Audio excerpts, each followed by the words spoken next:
Bale, atxaldeon. Bai, hasiko gea otsaileko ohiko bilkura eta aurkeztuko dizuet nire Olabide, idazkari berria, gaur bere estrenoa izango da, plenoan. Eta bakarrik, ohartxo bat, laugarren puntua aurreratuko dugu, akta onartuko dugu lehendabizi, baina bigarren puntu izatea onartuko dugu, bai, alotzaren integrazioa da, lankideak etorri dira, eta ez ditugu zai eukiko pixkat, beste puntu batzuk eta badaude, orduan bai egingo duguna da, ondo irutzen baldin bazaizue, puntuen artean aldaketa txiki hori, eta besteik gabe, hitza ematen diote nireri. Bale, atxaldeon. Esan bezala orduan, aurreko osoko bilkurako aktan onarpena bozkatuko dugu, ez baduk inok ez esateko bozkak eta pasako bazuzenen, aldeko bozkak. Bale, aurreko akta hau bat ez onartuta gehatzen da, bale? Eta orduan, Adurrek esan bezala, berez gai ordenen laugarren puntu agertzen dan puntue, bigarrenea pasauko dugu dala, Ordiziko udalaren eskaera, Alotza udala aurreskolen partzuergoan integratzeko. Bai, badakizue, abendun onartu gendun protokolo markoa, Eusko Jaurlaritza partzuergoa eta gure artean, Alotza udala aurreskolaren partzuergoko integrazioa arautzeko edo jakiteko bide horria zein izango zen, eta hor urratsak ematen jarraitzen dugu eta egia dago izango litzatekela bide hortan urrengoa, ez? Garrantzitsuenetariko bat, partzuergoko estatutotan jasota dago udalek plenoak erabaki behar dutela, eskatu behar diotela partzuergoari integrazio hori bideratzea, ez? Orduan, behin protokolo hori bideratuta, honekin printzipioz ja, Ordiziko osoko bilkuratik integrazio hori eskatu nahi dugu, naiz eta badakigun eta argitzearren, prozesu hau amaituko dala ekainean edo uztailean hitzarmena sinatzen danen. Hitzarmen hori partzuergoa orain osatzen ari da, udal gobernutik eta pasatu beharko du, eta hitzarmen horrek edukiko ditu bi eranskin, bat izango da eraikinari dagokiona, eta bestea pertsonalari dagokiona. Eta, horretan, lanean gabitza, eta pertsonalaren eranskinari dagokionez, bai aurreratu zaigu, hori edukiko degula, udalak hasi beharko dun municipalizazio prozesu hori baino lehen.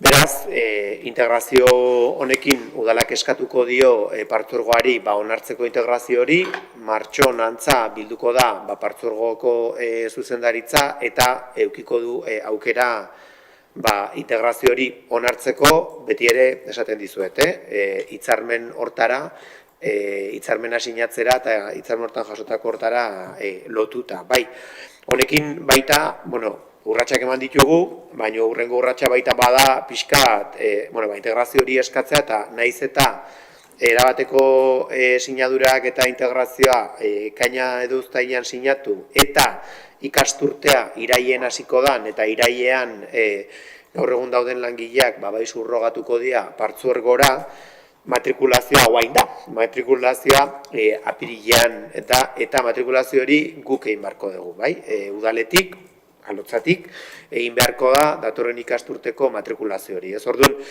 garrantzitsua da baita, alde batetik integrazio hori guk eskatzea eta prestatzea baita, bai herritarrei, batez ere gurasoei, informatzeko matrikulazio hori nola izango dan, eta partzuergoarekin ere, datorren hilabetean, martxoan ere lotu nahi ditugu, jardunaldi batzuk, edo nolabaiteko ate iriketako jardunaldi bat, azaltzeko zerbitzua nola izango dan, partzuergoko zerbitzua zein dan, eta nola emango dan, eta baita ere, gu saiatuko gea, partzuergora, aurreskolara juteko dauden aur guzti hoiei, adintartetan dauden aur guzti, famili guzti hoiei, informazioa helarazten, jakiteko, zein izango dan prozedura, eta badakizue berrikuntza nagusiena izango da partzuergoko zerbitzua doakoa dela. Orduan, bai espero deu, doakotasun horrek albidetzea gaur-gaurkoz zerbitzua eskatu edo erabili ez duten familia askorengana iristea zerbitzu hori, eta horrek guren, bai esan behar dugu, bai bermatuko dula, aurreskolaren bai etorkizuna eta baita aurrikusten da matrikulazioak ere gora egitea, nahiz eta aur jaiotze tasa badakizue poliki beranz doala, ordizin ez hainbeste, baina baita ere beranzko joera baten, eta honek bai emango digu oxigeno handi bat, espero dalako matrikulazioak igoko diela. Bataz beste partzuergoan zuen jakiteko, doakotasuna jarri zanetik, matrikulazioak 54 igo die. Orduan, espero dugu, ordizin ere honako zerbait gertatzea. Beraz, hori da proposatzen dizueguna, eta jarraituko edu, plenora ekarri barko ditugu erabaki ezberdinak prozesu guztiotan, irailera iritsi arte, baina, esan bagoazela. Bainok ez badukez hola gehitzeko, partzuergo integrazioa eskatzeko akordion aldeko botok? Hau bat ez onartuta. Orduan, horrengo puntua pasauko ga, berez bigarren azana zuen gai ordenen, dala 2026ko aurrekontun, ordiziko dalare 2026 ekitadirako aurrekontu proposamena onartzea.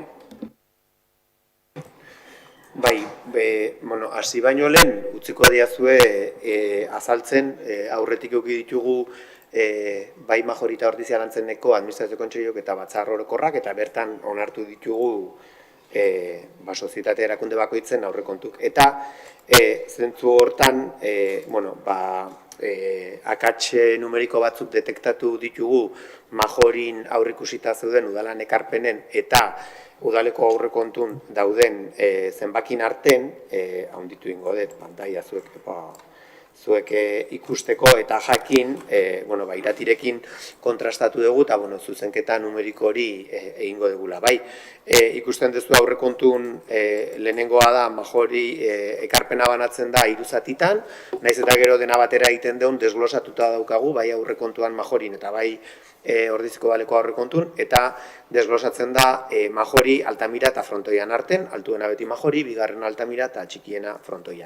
Eta orduan hemen ikusten duzue, zenbakik zeuden aurrikusita 898.750 majorirako eta majoriko aurrekontuan 948.225, hori da horiko hau izango da egiten dugun zuzenketa, 225.250 Altamirarako eta majorin pixka gutxiago, ondala 16.850, eta frontoirako zeuden aurrikusta 19.250, eta majoriko aurrekontuan 25.850. Hemen badago partida bat, azkeneko urtetan aurrikusita zegoen kopuru bat, hor aldaketa batzuk egin dira, ze kiroletako ekintzak batzutan majoriti bideratu da besterik ez, baino, zuek jakiteko, hemen dauden 14.150 euro hauek, diela erabiliko ditugunak konpensatzeko, azkenen hemen ikusten dezue partidaren zenbatekoa ez dala aldatuko, eta aurrekontuan kapituloka dauden kopuruak ere ez,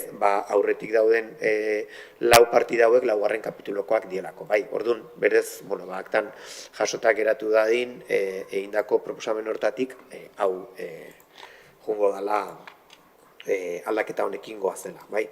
Behin, hori esan da, orokorrean, badakizue proposamena oso kapitulokoa izaten dela eta oso laburtua izaten dela aurrekontuaren onarpenaren proposamena, bidali zaizuena, kontsolidatua jasotzen du gainea, udala bera eta gero bai majori eta bai majori, ordizia lantzen ez da barkatu kontsolidatuan sartzen, sozietate berezia dalako, eta hori da bialdu zaizuen pixkat proposamena, hortik, bai esan dezakegu, 23 milioi euro inguruko aurrekontu baten ingurun gaudela, ez? Baina, pixkat hortik aratago eta jakiteko pixkat nola banatzen den eta aurrekontu proiektu honek ze jasotzen duen esan bezala 23 milioi inguruko aurrekontu bat da eta egia da 6 milioi terdi pasatxoko inbertsioak aurrikusten diela eta hori da mailegu lerro bati esker 4,3 milioi euroko mailegu lerro bati esker, ez? Horrek bai suposatzen du azkeneko urtetan garapena ikusten baldin badeu, next diru laguntzek ekarri zuten diru injekzioa eta gero, bai izango litzateke, aurrekontu kopuru emuntaldetik garrantzitsuenetarikoa, ez? Eta hor, zentzu hortan esan egia da baita, zorpetzeak urtero ere ezin dea egin, eta zorpetzea hau ere posible bai izan dela, azkeneko urte hauetan, aurretik zeuden maileguak amortizatzen jundielako eta lortu dugulako zorpetze hori jeistea, ez? Eta hor, bakarrik esan modu orokor baten, aurrekontuak azkeneko urtetan bezala, banatzen baldin badeu herritarrak lurraldea eta antolaketan arabera, jarraitzen dula erdia baino gehiago herritarrera bideratua izaten, 12 milioi euro inguru, 133, lurraldean berriz 7,3 milioi, eta antolaketa udaletxeko barne gaiak izango zienak 3,5 milioi. Bai. Zentzu hortan, nik hori orokorrean gero zehaztasun gehiotan sartuko naiz, baina zehaztasunetan sartu baino lehen, bai, nahiko nukena eskertu benetan, bihotzez, nik uste iaz blokeo egoera batera iritsi ginela, eta hor, gure aldetik behintzet, eta nire aldetik pertsonalki ere, logikoki hor erantzunkizunak hartu barra ditugu, askotan partekatuak izaten dira, baina guri behintzet, badagokigu, zentzu hortan, esatea, etzala desiragarria izan inorrentzat, eta orduan esfortzu berezi bat behintzet gure aldetik bai jaiatu gala egiten, alik eta bai modu irekienean eta eraikitzailean lanketa egiteko, eta eskertu nahi dut eta aitortu nahi dut, talde guztietatik jaso dugun jarrera eta prestutasuna, olakoa izan dela, ez? Erabat irikia, eraikitzailea, eta azaroan hasi gendun esan dezakegu prozesua, aurrekontu proposamen orekatu bat bidalita, ikusten baldin badugu garai hartan aurkeztu zen aurrekontu proiektu hori eta orain onartzera goazena, hasieran kontutan izan 18 milioi euro inguru pasatxokoa zala proposamen hori, egia da mailegu lerroa etzalako bertan finkatzen, baina iritsi gehala ekarpen eta proposamen ezberdinekin 23 milioi euroko aurrekontu batera, eta hori izan da, udal talde ezberdinek egin dituzuten proposamenekin, aurrekontu hau aberastu eta hunditzen jundalako, ez? Eta, zentzu hortan, benetan eskerrak eman, txertatu ditugun proposamen horiekiko. Eta, bereziki baita ere, bai aipatu nahiko nuke, guztion ekarpenak daude, baina bai lortu da lanketa hortan akordioetara iristea, ez? Eta akordio estrategiko bat edo behintzet legegintzaldi bat gainditzen duen akordio bat bai lortu dugu sinatzea EAJ taldearekin. Uste dugu badaudela ordizin legegintzaldiak gainditzen dituzten erronka batzuk, eta uste dugu erronka horiek nolabait bai behar dutela alderdien haratagoko ikuspegi bat eta berme bat, ez? Eta uste dugu aurrekontuan jasotzen dira batzuk, majori izan daiteke azkeneko urtetan daukagun erronka potolo honetako bat, baina plan orokorra ere hor dago, eta badaude baita ere, bai auzoetako hainbat berrikuntza, baina baita irisgarritasuna bezalako gaiak, ez? Eta baita ere zentzu hortan ere, eskertu nahiko nuke ere, bai lortu dugulako, akordio bat ere iztea ordizia orain Elkarrekin Podemos taldearekin ere, beste ikuspegita begirada batetik egia da 26ko ekitaldian bai zentratu gehala ziurrenik gehiago, baina bai lehen esaten nuen bezala egindako proposamen eta ekarpenek uste dugu asko aberastu dutela onartzea ekartzen dugun proposamen hori. Eta bukatzeko, egia da alderdi sozialistarekin akordioa bere baitan osotasunean ez dugula itxi, baina baita ere egindako proposamenak txertatu ditugula, eta proposamen horiek ere, bai uste dugu, gero desglosatuko ditut, baina bai uste dugu aurrekontu proiektu hau erabat aberasten dutela baita, ez. Zentzu hortan esan askotan, frustrazio puntu bat ere eragiten du igual alde hontatik, bueno, aurrekontuaren kuadraketa horrek, ez? Askotan entzun diazu errepikatzen, egia da maileguak bai ematen dula aukera bat, inbertsioetan ambiziosoak izateko eta bere mugekin, egia da urten ambiziosoak izaten nahi gehala, baina maileguak ez dira infinituak, baina gastu arruntarekin beti askoz zailagoa dela, ez? Ze gastu arrunta azkenen finantziatu behar dugu gure baliabidekin, eta badakigu baliabide horiek mugatuak direla, ordizik ere beditu, ez dugu esango pobrea denik, baina izugarria beratxa ez, eta horrek asko mugatzen du, askotan txertatu izatea, proposamen interesgarri pilo bat daude, baina askotan sortzen da kontrasana edo pixkat ataka baten jartzen gera erabakitzeko, ez? Zerbait berria sartu izateko, aurretik dagoen beste zerbait kendu edo murriztu behar dugula, ez? Eta pixkat,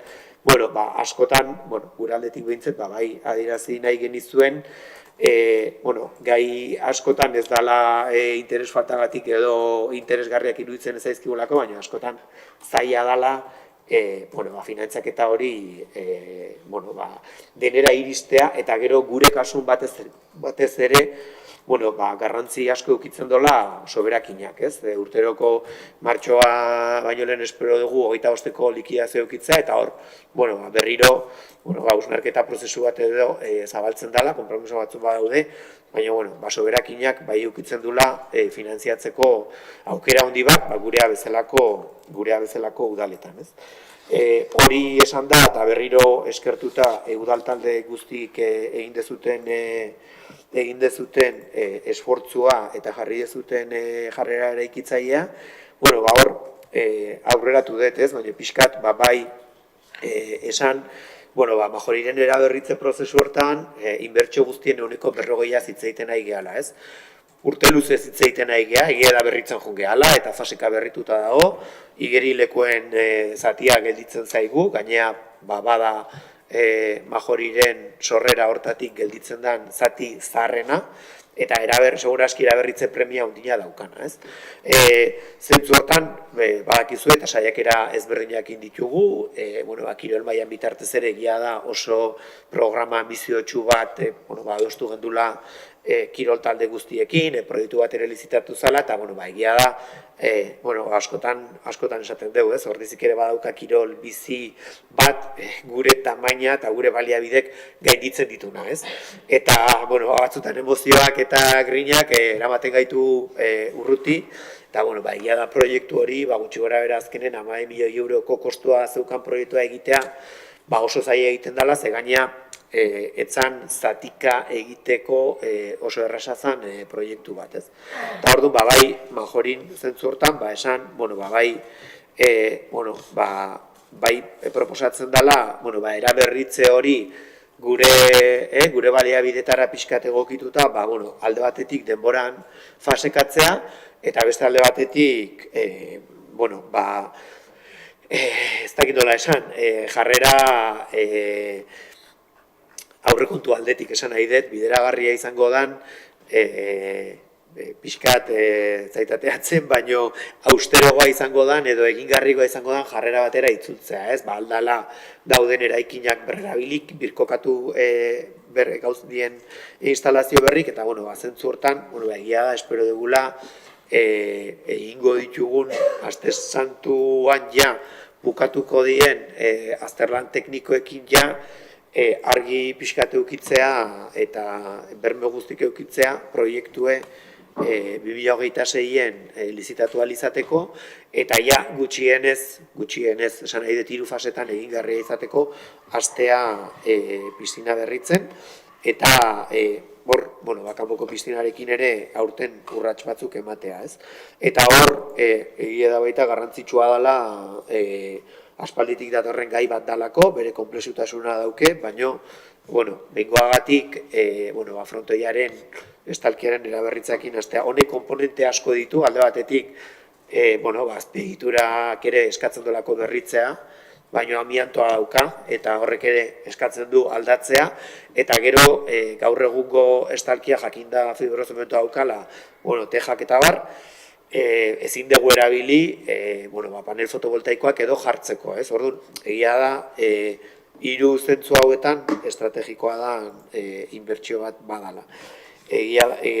Beste zati garrantzitsu bat inbertsio guztien 28% ingurukoa dana, bai izango zen, bai kale eta auzotako eraberritzea egitea, ez? Hor, bai planteatzen da, batez ere,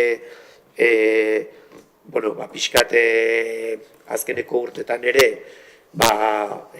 zaharkituta gelditu da Urdan eta kalearen bigarren fase horri ekitea, gainea jakinda urbanizazio mailan ez ezik azpiegituran eta ere, Gipuzkoako urakekin hor, saneamendua separatiboa jartzea falta dela, euri urak ondo bideratzea falta dela, eta uste dugu Urdan eta kalearen inbertsio hori badala garrantzitsua.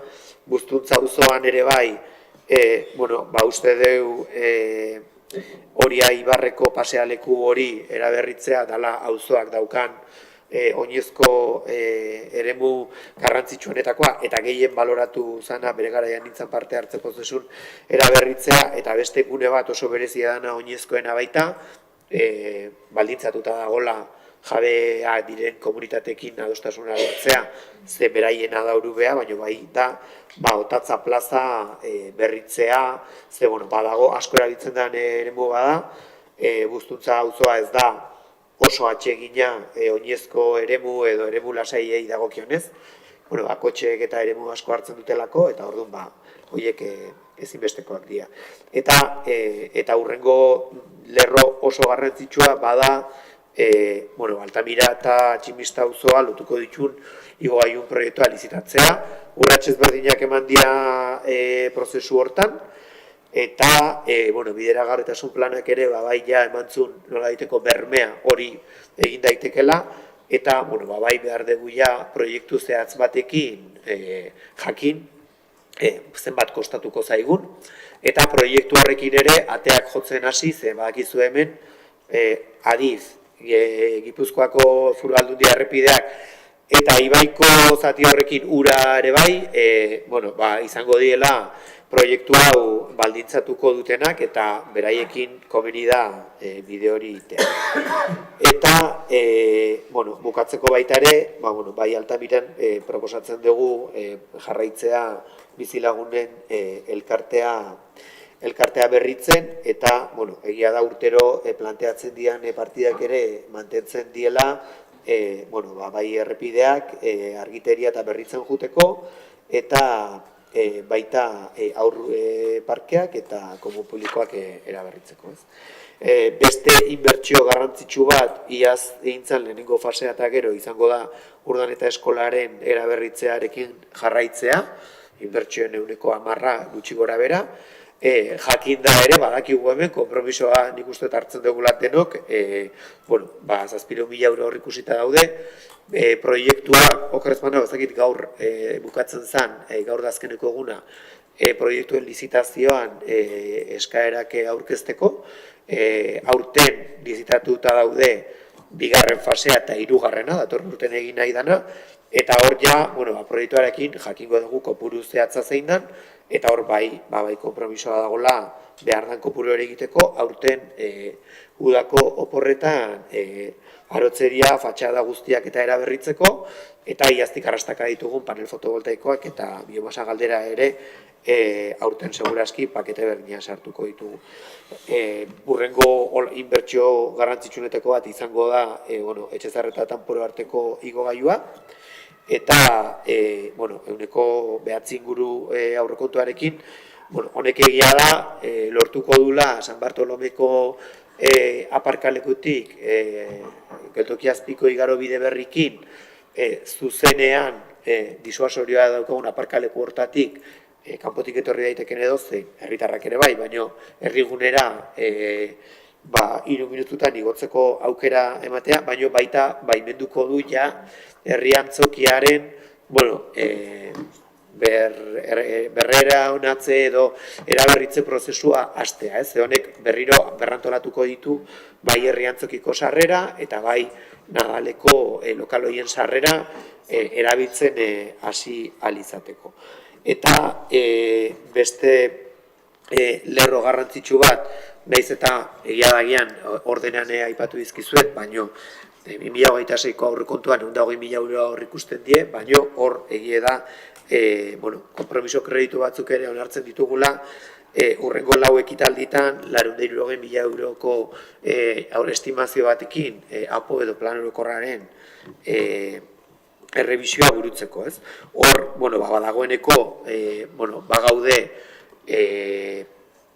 aztertzen pleguak eredu ezberdinak hartu ditugu, eta hor, bai esan, aurretik egindako lana alde batera utzi gabe, hor, bai planteatzen ditugula, bi gutxienez behintzet, bi lerro berri aurrikusi beharko lituzkenak plan orokor honek, ez? Bat da, bere garaian pixkat alde batera utzi izan, Garagartza, Joakin Ibarbia, San Jose Goitza arteko irisgarritasuna albidetuko duen hor jarduketa urbanistiko horiek edo kontutan eukitzea, kontutan izan da plan orokorraren bitartez espaldin bada ezingo degula hor ditugun orube partzela eta terreno horiek lortu, hori etzegoen aurrikusita eta bai uste dugu baita garrantzitsua izango dela San Bartolomeri alternatiba gehiago edo behintzet gauzatzeko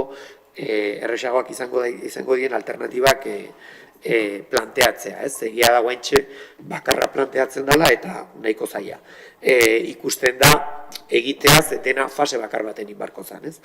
Eta apoaren inguruan ere esan, azkeneko urte hontan indien plangintza guzti horiek uste dugula oinarri izan behar diela, irisgarritasuna, mugikortasuna, klima aldaketarena, horiek denak, baina batez ere, urten onartzea espero dugun etxe bizitza ekintza plana, ez? Plan hortan dauden gai asko, plan orokorrak barneratu beharko ditu posible izateko, ez? Eta uste dugu horrekin ja, markoa erabat itxita geldituko dela. Eta, azpiegitura kulturalei dagokionez ere, herri antzokiaz aparte, horrezan, badaukagula, aurretik ere eta kulturlabetik jasota, barrenan egin nahi dan nola daiteko aldaketa edo rekonbertsioa, aztertzeko gaur egungo liburutegia eta goiko solairun arteko funtzio trukaketa bat.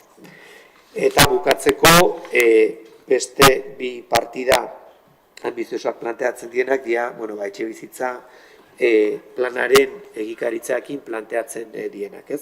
Hor, bai aurrikusi die bi partida, esaten dan bezala momentu honetan, partida alzada bezala baloratuta daude, sarrerak eta gastuak ekilibratuta egon beharko dielako, bai.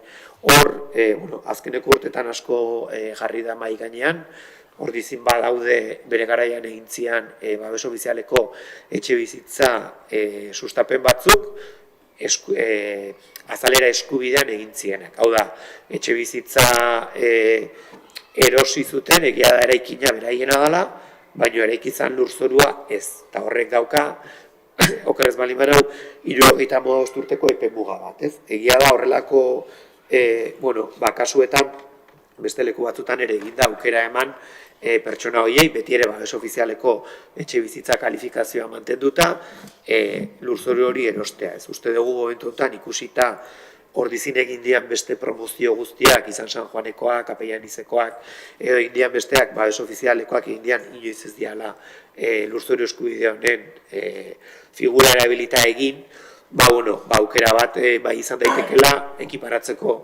hemen bizidian pertsona hauek aukera eman da lurzoru hori erosteko eta logikoki diru hori integroki erabili etxe bizitza planean dauden ekintzak sustatzeko. 400.000 euro egia da gehiago izan daitekela, gutxiago ere bai, baina segurazki tasazioa hainbar da lur horren atabar, eta horrek emango du sarreretan, sarrera bat sortzea horretarako.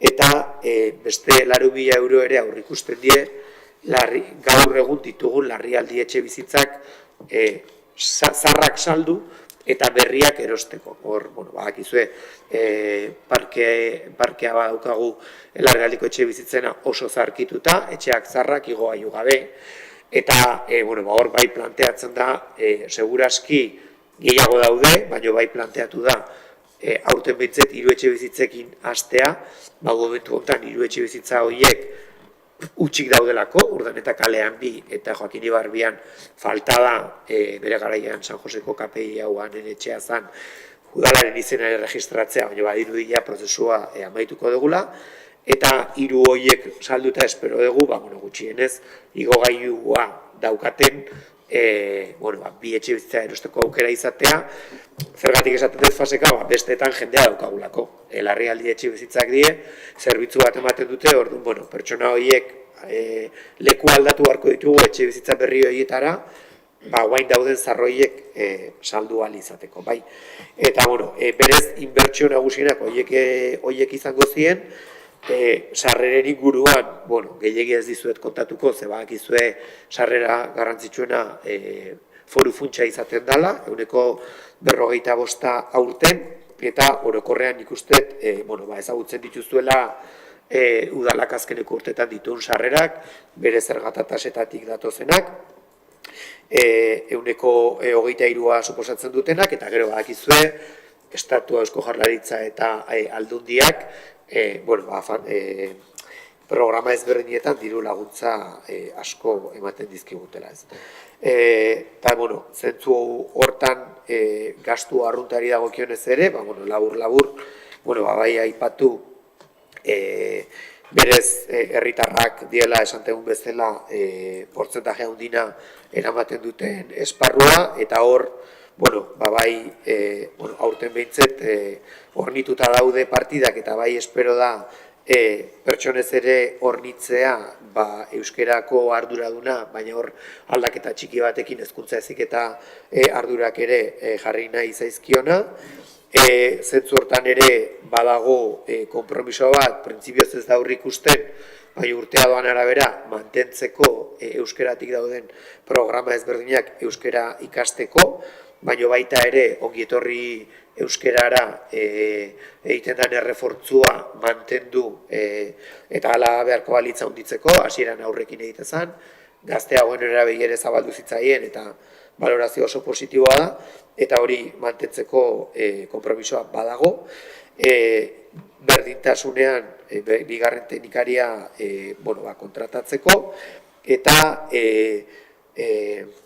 ongizate esparru hortan ere, laguntza psikologikoetarako ere, bai aurrikusi da, partida bat ikusi beharko da, oraintxe nola gauzatzen dugu, baina beste leku batzutan egiten ari dira, eta eredu horiekin, bai premia somatzen da. Zentzu hortan, berrikuntza bezala, gizarte zerbitzuetan, bai eusten zaie indarrean ditugu programa eta laguntza guztiri, baina bai aurrikusten da aurten martxan jartzea eguneko arreta zentro berria. Hortarako leheneko reglamendua osatzen aidieia gizarte zerbitzutan, zerbitzua lizitatu barko da, baina hor bai aurrikusten da zerbitzu hori aurten martxan jartzea, eta bukatzeko hor badago urrats bat, ikusten ari gara nola zeinekin eta nola, baina herri mailan deitu bakoitzak modu ezberdin baten deitzen diogu, bizikidetza, elkarbizitza, kohesioa, gure herriko jendartea geroz eta gehiago aldatzen ari da, eta hor, bai uste dugu garrantzitsua dela helburuak lerratzea, departamentu guztik eta esparru guztik lotzea, esaten duguna, ez? Gure herrin bizikidetza, elkarbizitza eta kohesio soziala mantentzeko, ez da hor aholkularitza lerro bat ere planteatzen da. Esan bezala, lurraldean 22, aipatu ditugu gutxi gora bera, baina hor esan aurten parkeetan jarraituta pixkat bere garaian parke sarearekin ezarri izan sare hortan dagoeneko lizitatuta daude eta ejekutatuko dira berriki hurrengo 2 hilabetetan edo Egotegineako parkea eraberritzeko obrak, eta planteatzen da 26an pixkat simetria egiten duten Bilordi eta Elefante parkearen berrikuntza bat egitea. Errekaren alde batean eta bestaldean dauden 2 parke die oso gertu, eta hor bai planteamentu bada 2 parke horiek elkarrekin berritzea eta elkarrekin komplementarioak izatea adintarte ezberdinei erantzuna izateko eta oso kontutan edukitzeko baita Elefante parkea ere asko eragitzen dutela buztuntzako urdanetako aurrezkuntzako ikasle. Zentzu hortan, lurralden ere, aipatu dugu Altamirako igogailu proiektua ingo dela, ejekuzioa aurrikusten dugula Eusko Jaurlaritzako ondarearekin elkarlanean Etxezarretan Puroko igogailua egiteko, eraikina babesteko prozesuan daulako, eta hor, bai planteatzen ditugu, aurten bi kontratu txiki espero ditugu, ez dielako igogailu oso handik, baina bi igogailu urbanon proiektuk egitea, eta horiek izango ziren, bat Gipuzkoa kalea Saninazio eta Montañita artekoa, eta bestea Bazterretxe edo Txakurtxuloko aparkalekutik Zuaizti Arboleda eta Zuaiztiko, hor bakizue labe aldean hor eskilarak nivel baten daudela eta Zuaiztiko terraza pixkat gorago gelditzen dela, hor ere, igogailu bat egiteko proiektu egitea, batez ere, buztuntzatik edo oinezko zubitik etortzen da jende guzti hori herrira erresago igotzeko, eta batez ere eguneko zentroko erabiltzaileak erresago eukitzeko furgonetarekin akzesoa aparkalekutik, ze badakizue, asteazkenetan edo gauza bereziak daudenetan, komplikatu izaten dela behaientzat. Zentzu hortan, espero dugu baita, bukatzear daude Oiangu baserriko aterpetxeko obrak, eta hor partida dira hor ikusten da, bai altzariak eta hornitzeko, eta aurten ere, espero da, oantxe bertan, turismo bulegoa dago, Goitia Oiokaileko lokal hortan, sarrera egin zitzaion zuzenean kaletik, eta udaltzaingoa eta udaletxea konektatu ditugu barrutik, eta hurrengo urratsa bai izango da herritarren arreta bulegoa plazara mugitzea, herritarrak akzeso edo sarbide zuzena izateko, eta udaltzainak Goitia kaleko lokal hortan modu independentean jartzea.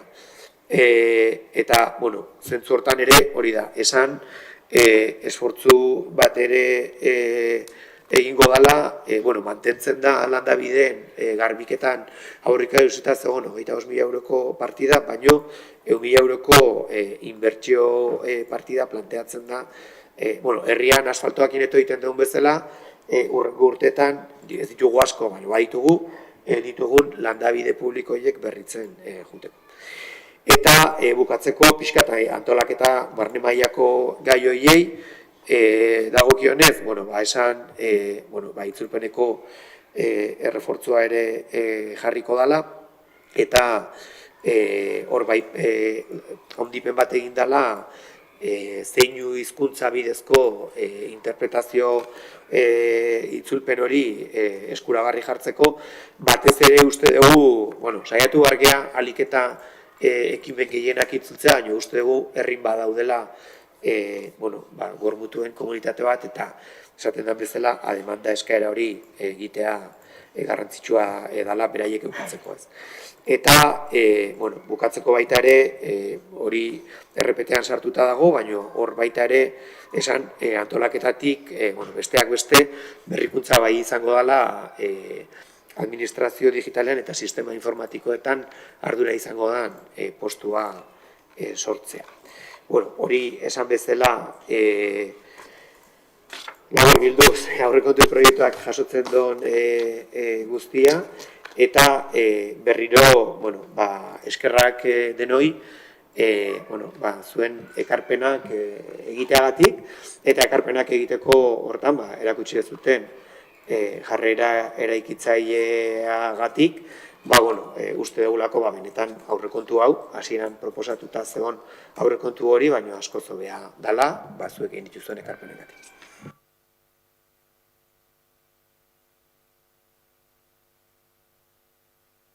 Bale, ez dakit inok ez esan nahi duen momentu honetan? Bai. Alkateko ondo esan da bezala, 2026 akordio batean eritsi da EAJ-PNV, eta 2026ko aurrekontua onartzeaz gain, agintaldia zarratuko da zen konpromiso politiko eta inbertsio estrategiko jasotzen ditu.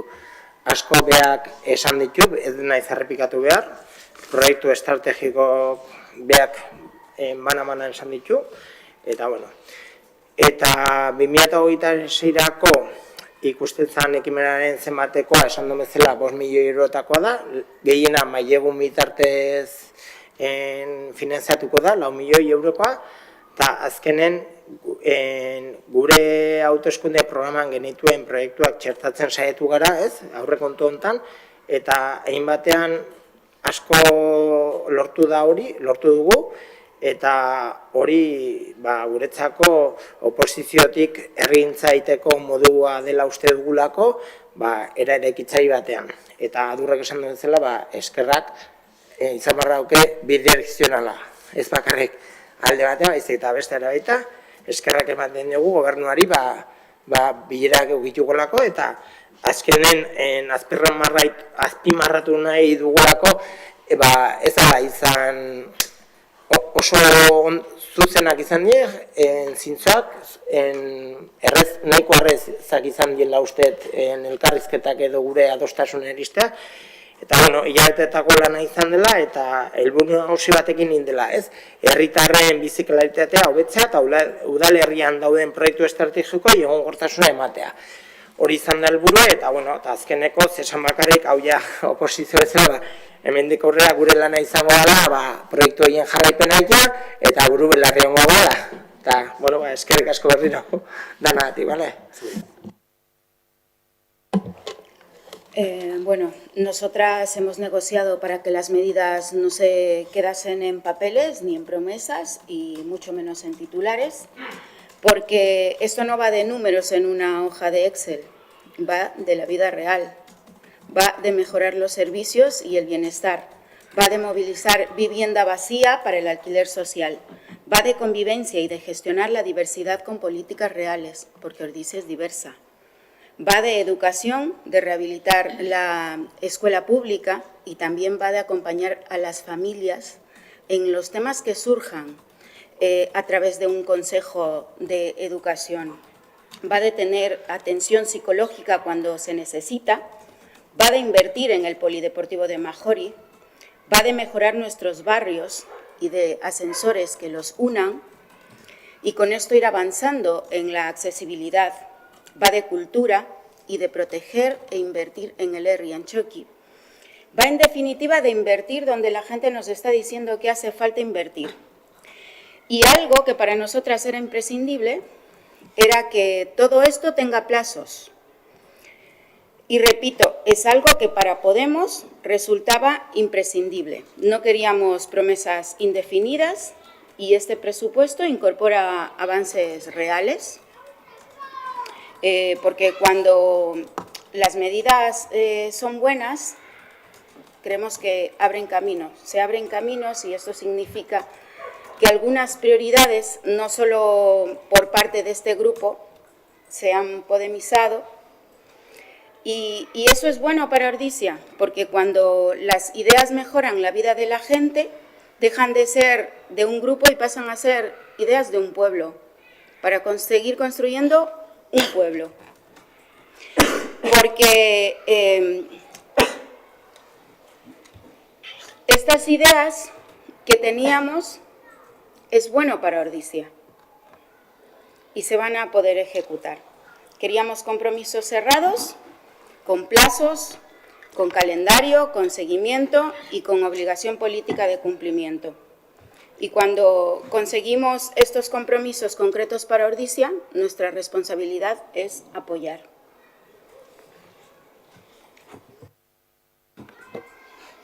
Bueno, pues nosotros por nuestra parte, desde el Partido Socialista de Euskadi, como bien has comentado, Adur, hemos mantenido algunas reuniones, no hemos terminado de ponernos de acuerdo, nos hemos quedado a la espera de vuestra respuesta y no la hemos tenido.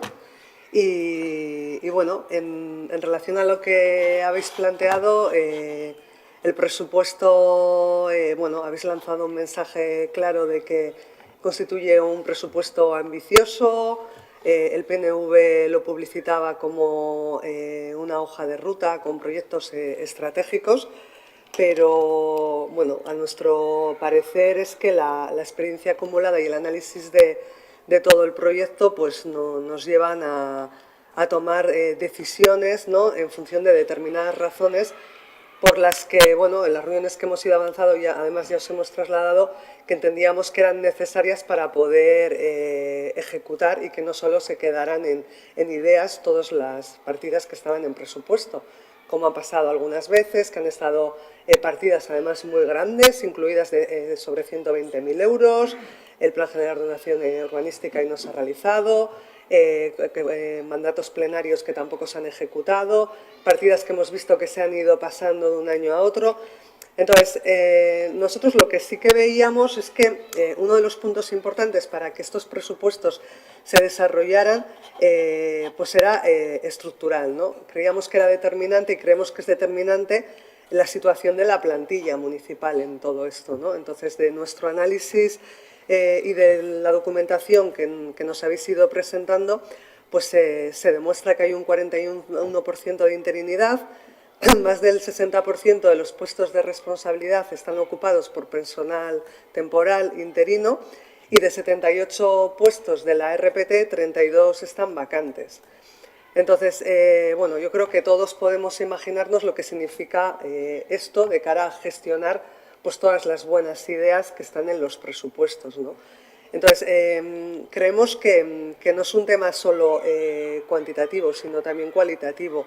El presupuesto sí que afronta gastos que se pueden, en algún caso, además, ver como gastos ordinarios que se han ido aprobando, además, y que estaban pendientes años tras años, pero para nosotros presupuestos, de alguna manera, con proyectos estratégicos, pues van más allá, ¿no? Entonces, gran parte de lo que vemos ahí o estaba pactado o estaba anunciado y tienen que ver con gastos ordinarios que nos han ido acometiendo, ¿no? Como ha sido un poco desarrollando, pues por ejemplo, proyectos de ascensor, el Plan General de Ordenación Urbana, planes que se han ido aprobando plenariamente, pues el plan de emergencia, la ordenanza de convivencia.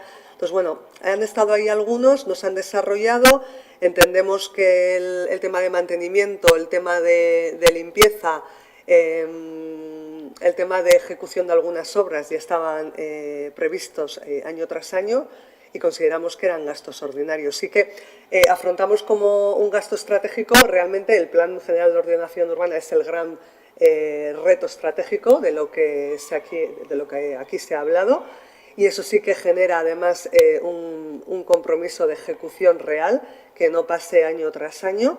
Eso sí que no forma parte de la gestión ordinaria y nos parece muy importante que este plan se desarrolle de manera íntegra y con todos los recursos necesarios.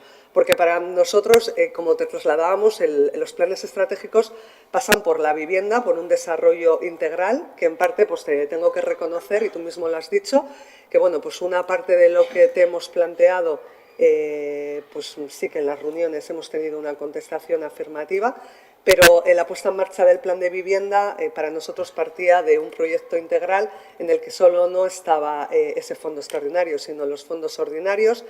No solo poníamos encima de la mesa la creación de un fondo, sino también de una mesa, también de una oficina de vivienda. Entonces, bueno, digamos que el plan no se nos ha quedado un poco a medias, entre que el personal está a medias, el plan está a media.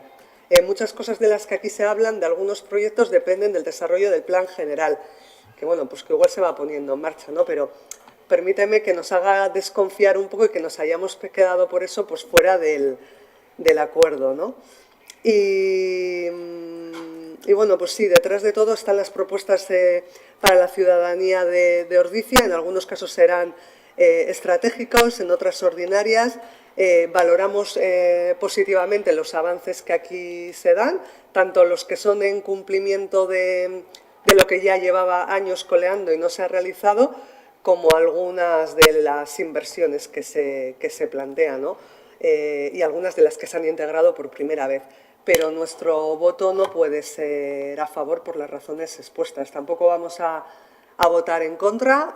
Lo más fácil seguramente sería votar a favor porque saldríamos en la foto, como además me has comentado en alguna ocasión, pero permíteme que tengamos una voz crítica y que realmente creamos que los planes estratégicos son más ambiciosos y, sobre todo, que es muy prioritario que de una vez por todas afrontemos el problema de la plantilla, porque realmente el desarrollo de todas estas buenas ideas que traemos hoy aquí, que están encima de la mesa, pasan porque realmente esa plantilla realmente esté como tiene que estar, que esté mucho mejor. O sea, luego hablaremos en la RPT, pero realmente no podemos seguir con esas vacantes, más de la mitad de la plantilla vacante, más de la mitad de los puestos de responsabilidad vacantes.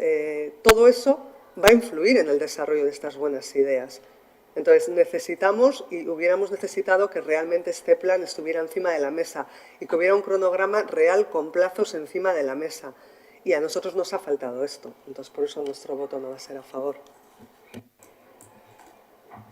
Eskerrik asko denoi, ez naiz hasiko gaur, nik uste jarraituko dugu hitz egiten denokin, batez ere, zuekin ere ana, bakarrik esan bildukea, ia da ez gara iritsi akordiotara, baina, puntualizazio bat gu bildukean guzti honetan, eta egon daiteke irakurketaren zati batekin ados, baina giza baliabidei buruz ez dugu txintik ere hitz egin. Gure bilera bietan, erabateko zilegitasuna da, zueke hoi mai gainean jartzea, baina horren ingurun ez dugu ezer hitz egin eta etxebizitza planaren inguruan ere, urratsak ematen nahi geha, urrats hori hasi ginen eremu tentsionatuen lanketarekin, beste lanketa paralelo batzukin, ze bisesarekin egindako hitzarmenak ere ez dia zerutik erori, baina lanketa horrekin jarraitu dugu etxebizitza sailak gainea eskatu zigun eredua, eta eredu hori jarraitzagatik, eremu tentsionatuetatik kanpo gelditu geha diagnostikoa ondo egin nahi izateagatik.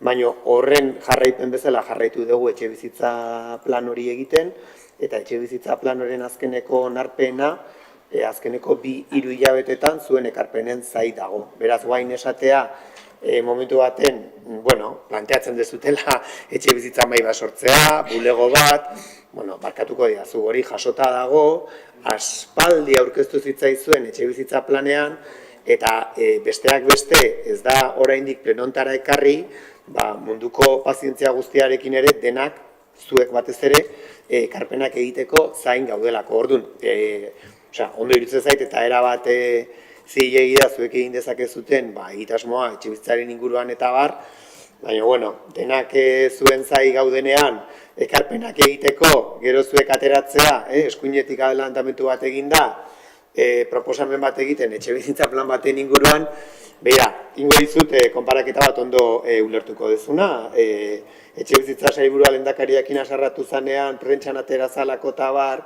gaien inguruan hitz egiten, kasu honetan ordizian zuek antzeko zerbait egin dezute. Etxebizitza plan bat eztabaidatzen eta hemen lanean egon denan talde guztiekin, zuen ekarpenen zai gaundenean, zuek bat batean atera planteatzen gauza batzuk, eta gauza guztiek ondo daude, baina planteatu dituzuten ekimen asko, etxebizitza ekintza plan hortan jasota daude, eta artean maila eratzea, eta artean bulego aratzea egia dana da, lehenengo plana onartu barko degula, lehentasunak finkatu barko ditugula, eta ezarri barko degula nola eman bardan zerbitzu hori. Ze, etxebizitza bulego bat planteatzea praktikamente hirigintzako sailaren kalko bat izan da ordizi baten, ondo dago, etxebizitza sailetik politika batzuk egiten dira, hiria handietan, baina jakin barra daukago baita, nun gauden, zeintzuk dien gure baliabideak, eta zertan erantzun halko dugun. Edo zein kasutan esan bezala, espero dugu, hurrengo hilabetean etxebizitza plan hori ona ekartzea, eztabaidatzea, onartzea, eta lanen jarraituko dugu, esan bezala, erabat ados gaudelako baita ere egiten dituzuten beste planteamentutan, horregatik daude sartuta, bi lerro garrantzitsu horiek pixkat finantzatzeko. Eta bakarrik honekin bukatzen dut, itzulita ondo dagoela momentu baten eta esaten dezute, etxebizitza funts bat sortu behar deula, eta funts horiek egiturazkoak izan behar diela, eta funts horiek gastu arruntetatik gastu arruntetatik hornitu behar ditugula, ez? Hor, nik ustet, eta modu eraikitzaile baten, hasieratik esan genizuen, ez gendula inundik inoa, ez genizuela aurrekontu itxi bat proposatzen, baino bai orekatua, ez? Eta orduan, nik uste, eta zintzoki esaten dizuet, benetan planteamendu hortan, badauzkezue, bere garean bat planteatu zen, hemen aurrekontu proiektua dago, gastuen inguruan itzengo du, baina badago atal bat dala sarrerena. Eta sarrerak ez dira aldatuko, ez baldin badugu laguntza ezoiko extraordinario bat lortzen. Orduan, haratago pixkat jutea eta esatea funts hori hornitzeko nundik kenduko dugu, ez? Ze nik uste dut denak konstiente izan behar gehala, proiektu estrategikoak badaude, inbertsioak, maileguak hor daude, erabiliko ditugu, baino hemen planteatzen nahian ekintza asko gastu arruntetakoak dira, eta horregatik berriro esango dute, ados egon gaitezke telekin, baino gauza batzuk sartu nahi baldin baditu berriak dienak, beste batzuk kendu daitezke. Eta ojo, kentze hori egingarria izan daiteke edo bideragarria, baino hor, nik bai eskatuko nizueke, urratxo bat gehiago egitea eta zuek ere planteatzea iruditzen zaigu etxebizitza estrategikoa dela eta hemendik eta hemendik iruditzen zaigu poltsa bat sortu litekeela, ze hori uste dela baita modu arduratsu baten ere aurrekontu baten lanketa egitea, ze azkenen dena poltsa berdinetik dator eta poltsa hori tamalez mugatua da, ez? Hori nire aldetik. Bueno, yo decirte, cuando dices que estás esperando nuestra respuesta, tampoco quiero entrar en mucha polémica, pero bueno, estaba recuperando el correo, nos hemos quedado a la espera de vuestra respuesta. Respuesta última mía, 18 de febrero, 9:55. Y respecto a y no tengo respuesta posterior, no sé si es que nos ha pillado entre medias el virus o no, pero mi última contestación a las negociaciones que estábamos teniendo, en todo caso, se nos ha quedado a nosotros sin respuesta por tu parte. Y en cuanto a la dotación de los fondos ordinarios, como bien te trasladamos en la reunión, se desglosó, casi al milímetro, y sí que se desglosaba lo que eran las partidas de los fondos extraordinarios, de dónde podían venir, que además tú mismo también lo has trasladado, creo que coincidíamos plenamente, pero también hablábamos de la dotación de los fondos ordinarios y hablábamos incluso del funcionamiento en marcha de las oficinas y de las subvenciones, o sea, que estuvimos hablando de muchas cosas en cuanto a cómo dotar los fondos ordinarios.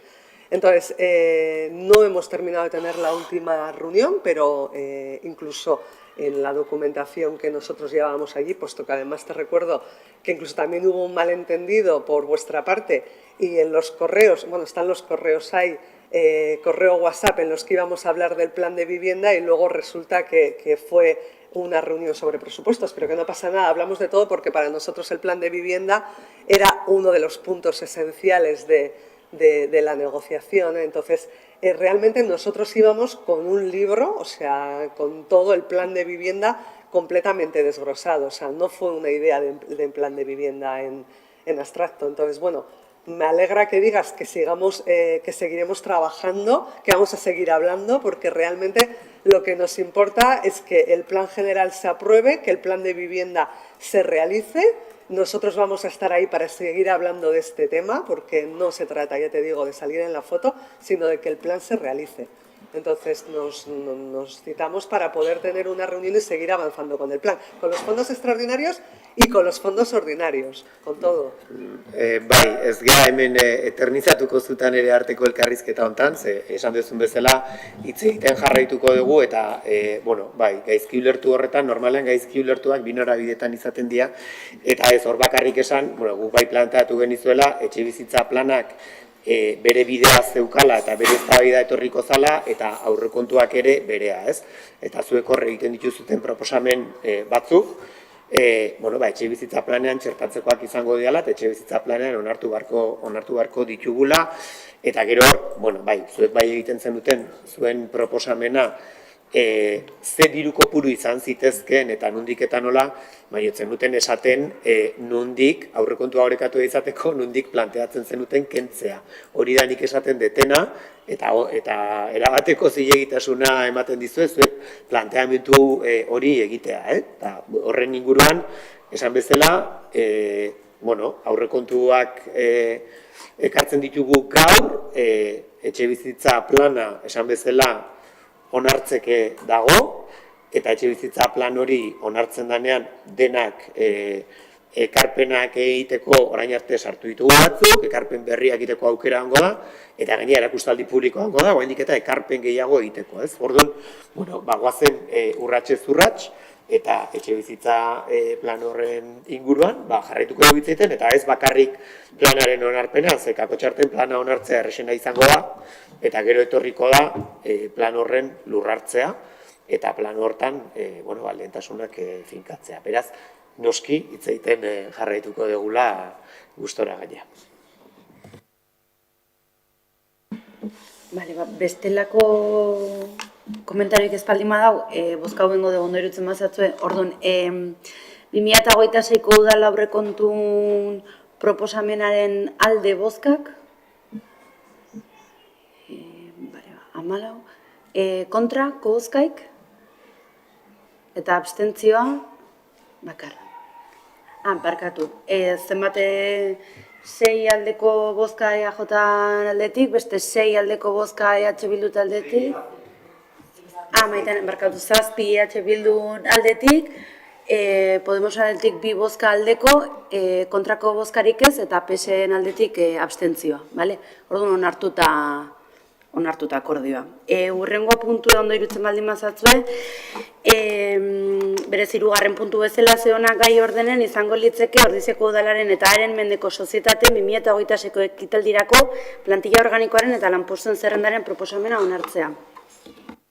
Bai, zentzu hontan egia da bai informazio batzordetan eta baita bai balorazio batzordean eta hitz egindako gaia badakizue, edozein momentutan aldatu daiteke RPTA eta plantilla organikoa, baina beti aurrekontuarekin lotuta juten dan zerbait izaten da, eta bai aprobetxatzen da, aurrekontuaren onarpen hori ere askotan egon daitezken aldaketa guzti horiek txertatzeko, eta bakarrik esan, aldaketa horietan esanguratsuenak dagoeneko pixkat landu ditugunak, eta aurreratu dana aurrekontua azaldu dugun hortan, bai izan da sortzea, esan dugun bezala, administrazio digital eta sistema informatikoetako arduradunaren postua, orain arte, etzegona, batzegon egia da, administrari postu bat lan horiek ematen zituna, postu hori utxik gelditu da, eta gaina, berak ere planteatzen zuen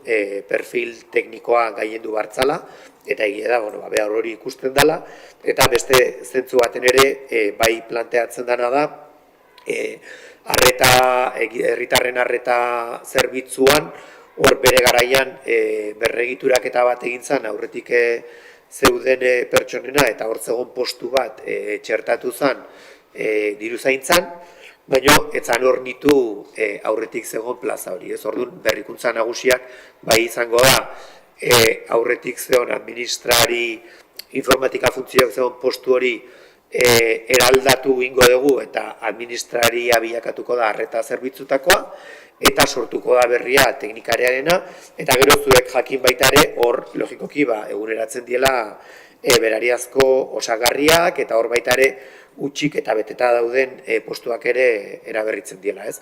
Hor zentzu baten esan, Anak aipatzen zuen bezala, erronka handia daukagula, erronka eta zaitasun handia, udalle pertsonala egonkortzen, ez? Ez egonkortze prozesuak ere eman dia, eta egonkortu baino, desengonkortu egin digute, eta badago jendea, nahiz eta plaza eduki, gero momentu honetan volatilitate eta mugimendu asko dago, eta plaza edukitare, eszedentziak, mugimenduak eta nahiko orokorrak izaten dira, ez? Baina, zentzu hortan esan hori dela dakarkiguna, eta espero degula oso epe motzean martxorako nahiko genuke, bai ekarri aipatu dugun euskera sailburuaren postu horren eraldaketa, bai hezkuntza eta heziketako funtzio horiek jartzeko, eta baita ere definizioa errefortzu bezala, RPT-an badago, baino funtzioak eta ondo azaldu behar dira berdintasun teknikariaren bigarren postu horiek hartzeko, ez. Gure helburua bada, aldaketa horiek lehenbailen ekartzea, eta hemen eztabaidatzea. Eta baita ere, badago lanketa baino agian hilabete bateko epean ez dago, ez eta aipatu, ingurumen teknikariaren postuaren funtzioak eta postuaren sorrera ere hor pendiente daukagu. Guk, orain gontan, astenetu ingo gea, ikusten deulako ez daudela gaur egungo beharretara egokituta postuk, langileen errepeteketa, eta igual esandako guztie indakon urrengo urten baiezkoa bozkatuko dugu, baina urten astenetu ingoa. Kontra ez da, baina astenetu, bale?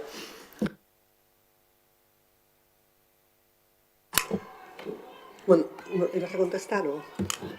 ¿Le vas a contestar o...? Ez esango dios, ba? Bueno, nosotros también, por lo que hemos estado comentando antes, bueno, vamos a votar en contra. Creemos que hay un problema grave, estructural, que afecta a la capacidad de gestión y que va a tener que ver con el desarrollo de todas las ideas que están puestas en el presupuesto. Como he comentado antes, el 41% de las plazas municipales están desempeñadas por personal temporal o interino. De 78 puestos, 32 están vacantes. Lo que os he dicho, además en puestos en muchos casos de dirección, en el departamento de secretaría de 11 plazas 7, en intervención de 3 1, en tesorería de 4 plazas 2 y en policía municipal de 14 plazas 8, incluyendo la jefatura y 2 agentes primeros. Y entre los 21 puestos de responsabilidad o jefatura, 13 están ocupados por personal temporal o interino.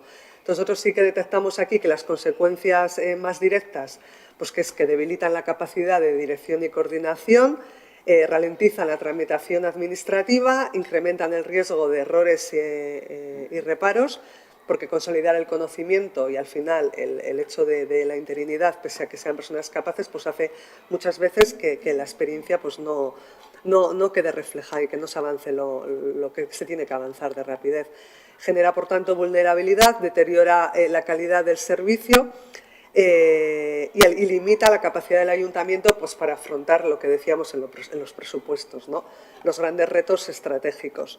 Entonces, consideramos que no es un problema menor y que realmente tiene que haber un compromiso para impulsar esta estrategia.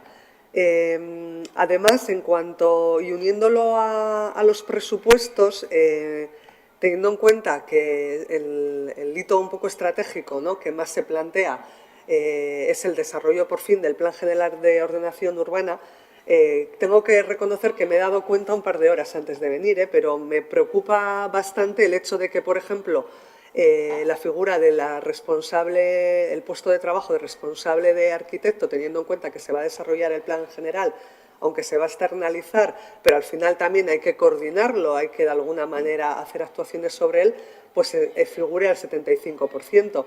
Y ya revisándolo, y te digo, o sea, me he dado cuenta 2 horas, porque no es algo que no lo había percibido, si nos lo habías trasladado, no lo sé.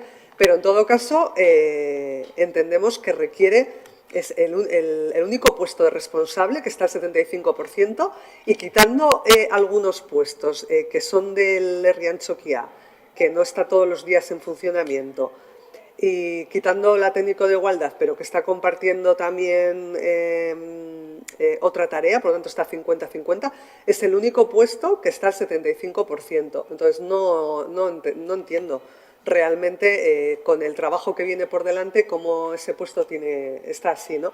Entonces creemos que sí que deberíamos de tener no solo esta presentación, sino un plan con un cronograma, con unos plazos de cómo se van a cubrir todas estas plazas, porque el proceso de estabilización ya terminaba el 2024, por tanto estamos en una interinidad, bueno, pero muy por encima del 8%, que es lo que se planteaba en la ley, y podemos tener problemas de irregularidades. Entonces, no solo de desarrollo de proyectos, de cumplimiento de normativa, sino también de problemas que nos puedan implicar al propio ayuntamiento. Por lo tanto, nosotros vamos a votar, o yo voy a votar en contra, por lo menos.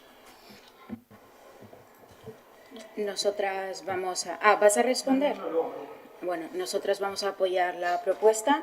Sabemos que hay cosas pendientes, hay muchas tareas que tendremos que ponernos a ello, a cumplirlas, a hacerlas, a realizarlas, pero al mismo tiempo sabemos que estáis trabajando para que todo esto se pueda mejorar. Entonces, nosotras vamos a apoyar esta propuesta.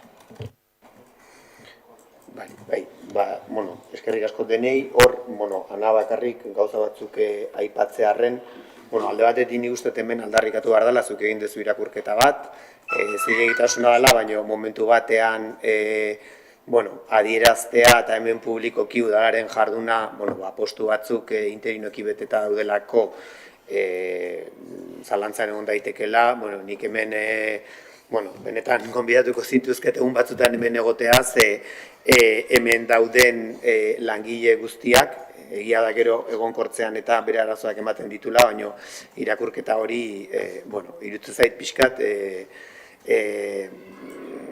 ez dala oso egokia interinitate hortan dauden langileentzat, ze momentu hontan postuak beteta ditugu, baino esan dezakegu, askotan ere momentu batzutan zuk egin duzun irakurketa horri igual buelta ere eman genizaioke eta hori ere ustez ez dala zilegi. Beraz, nik alde hontatik hasieran behintzet, bai esan, batzaitela iruditzen irakurketa hori udalaren jarduna proiektuak edo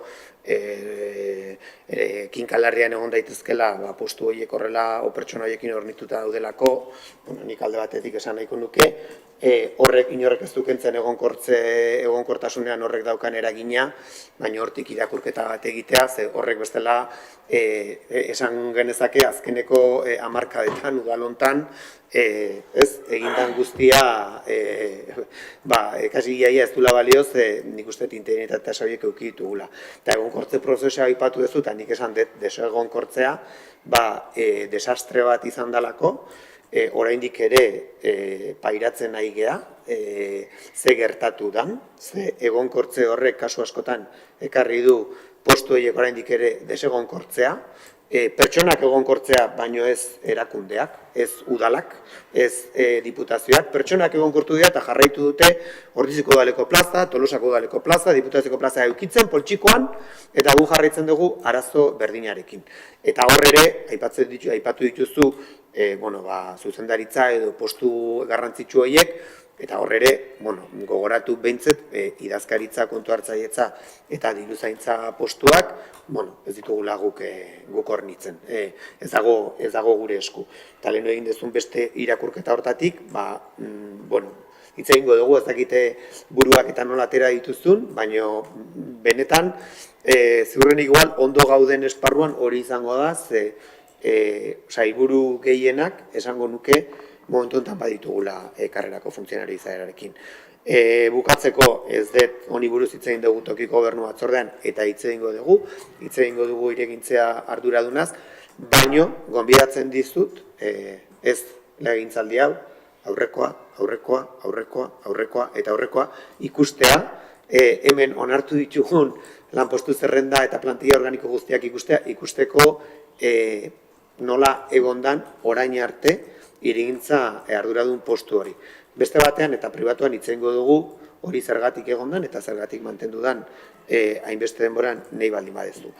Eta zentzu hortan, erronkak logikoki handiak dira, eta gero esan baita ere egiteko guzti hori eginda ere, bai gustatuko litzateke baita jartzea momentu baten batzutan gauza batzuk eskatzen dituzu eta egia da dena ezin dela, baino momentu hontan falta diren guztiak faltata eta egiteko egonda, bozkatzen nahi zehala informatika sistemetaz eta administrazio egitelaz arduratuko dan postu hori sortzearen kontra, eta herritarrei arreta ematen dien bigarren behar dan postu hori ere sortzearen kontra. Osea, zaila izango da egonkortzea eta postu horiek hornitzea eta udalaren jarduna hobetzea,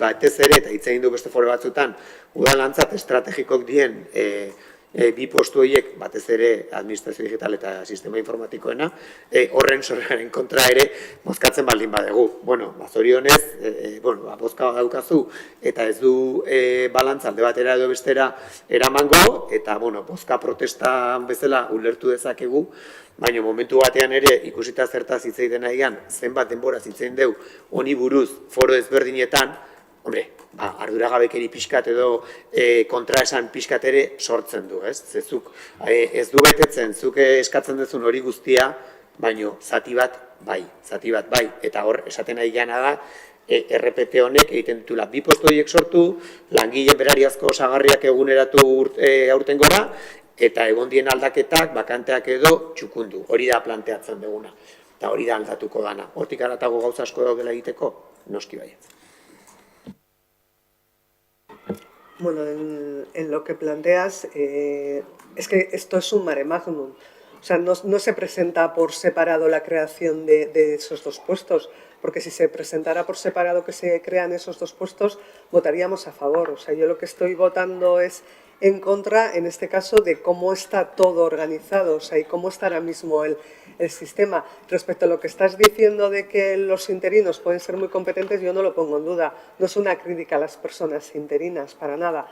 Pero tú bien sabes que muchas de las cosas que no se han podido ejecutar y no se están ejecutando y se han trasladado muchas veces por tu parte es porque no había personal. Y yo lo que estoy dejando aquí encima de la mesa es que hay casi la mitad de personal que no está cubierto y luego estamos hablando también de la mitad de personal que está interino, que esto al final hace que mucha gente se esté moviendo continuamente, que estén aquí, se vayan a otro ayuntamiento, vengan aquí, se vuelvan a ir, que el proyecto otra vez la persona lo tiene que coger de nuevo, entonces todo eso al final genera inestabilidad. Yo estoy hablando de eso, o sea, al final hay una inseguridad, una inestabilidad. No se pueden abordar todos los proyectos y para nada me estoy cuestionando la competencia de las personas interinas. O sea, eso lo dejo completamente aparte. O sea, me parece tan capaz una persona interina como una funcionaria de carrera. La diferencia está en que si los puestos están cubiertos por un lado, pues es más fácil que podamos acometer desde las labores de jardinería, las labores de arquitectura, todas las labores de planificación, etcétera, etcétera. Y respecto al puesto que planteábamos y a los puestos de responsables, son puestos esenciales también en los que hay que tener un conocimiento sobre las perspectivas y hacia dónde vamos. Entonces, el hecho de que haya esa interinidad, pues también es preocupante. Y no debemos de perder de vista que es que hay una ley que nos obliga a que esa interinidad no tiene que ser como está ahora mismo, y que es del 2021 y que finalizaba en 2024, no recuerdo ahora el mes, pero estamos en 2026. Entonces, lo normal es que tengamos también un planteamiento de una calendarización de cómo vamos a afrontar todos estos procesos de estabilización. O sea, cómo los vamos a cubrir y en qué fechas los vamos a sacar. Yo entiendo que desde Recursos Humanos, pues claro que es complicado ahora sacar de repente 30 y pico puestos a cubrir, porque es que, pero bueno, también habrá que priorizar y por eso un calendario en el que vayamos poniendo, pues vamos a sacar ahora estos puestos que son prioritarios y vamos a estabilizarlos, pues es algo razonable. Entonces, por eso el voto es en contra, no por las personas interinas. Entonces, sí que creemos que hay que dotarle de una mayor seguridad y una mejor estructura. Vale, orduan bozkaketa pasauko gea, 3. puntu honen Ordiziako udalaren eta haren mendeko sozietate 2026ko ekitaldirako plantilla organikoaren eta lanpostuen zerrendaren proposamenta onartzea, lehenengo aldeko bozkak, EH Bildu 7, Podemos 2, kontrako bozkarik, PSek 1 eta abstentzioak 6 EAJ, vale, onartuta gelditzen da. Horrengo apunta pasauko gara, berez, 4. lehen 2. gora pasau dugu, orduan hori bokatu dugu. 5. puntu ez duen gai ordenen izango litzeke, behin-behineko izaera onartzea udal baratzek esleitzeko eta kudeatzeko araudiaren aldaketa. Bai, bueno, hemen informazio batzordetan aipatu gendun, bakarrik esan bidali zaizue, egie da, urte batzuk martxan dagoela baratza parkea, baratza parke horrek ematen ditugun emakideak edo konzesioak muga bat dute, eta hor, badakizue, itxaron zerrenda batzuk sortzen diela, eta epe bat izaten dutela, eta hor berritzeak egoten die, eta azkeneko urtetan bai egon da, deialdiak eta egiten dienean, itxaron zerrenda horien edo kudeaketan arazoak sortu die, eta orduan bai planteatzen da, deialdi bakoitzean sortuko dela itxaron zerrenda hori, eta eraberrituko dela deialdi bakoitzean.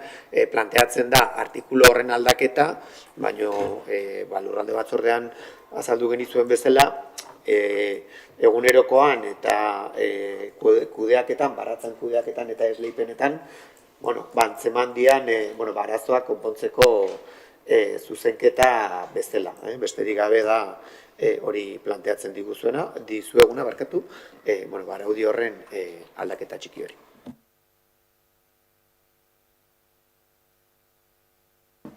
Komentarioik ez baldin badeu, aldaketa hau bozkatzea pasako ga, aldeko bozkak, hau bat ez onartuta geratzen da. Urrengo puntu, Oiango aldeko plan partzialaren aldaketaren testu bat egina onartzea.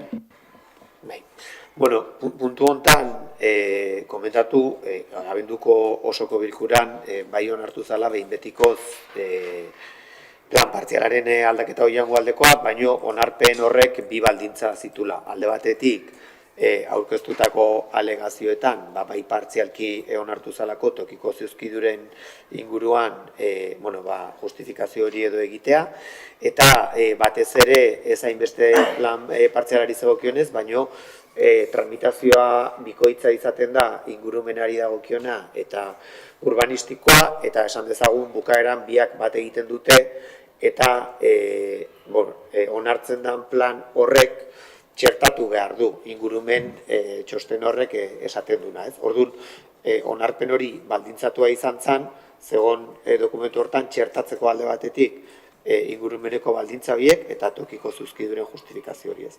Eta hori txertatu da, arkitektura kalkulariak txostena igorri du, esanez testuak txertatzen ditula bi baldintza horiek, eta onartu behar du, hori idazkariakin komentatzen, azkenean plenoa izan zen, behin betiko onarpena eman ziona, plenoa da eskumena daukana hori onartzeko, eta horregatik plenoak onartu behar du testu bat egin hori, ze testua da aldizkari ofizialean publikatuko dana. Aldizkari ofizialean publikatzen da onarpenaren akordioa, baina testu guztia publikatzen da, orduan ezin da publikatu abenduan onartu zen testua, falta zalako txertatzea hori. Eta hori da orain txertatuta, onartuta publikatuko dana.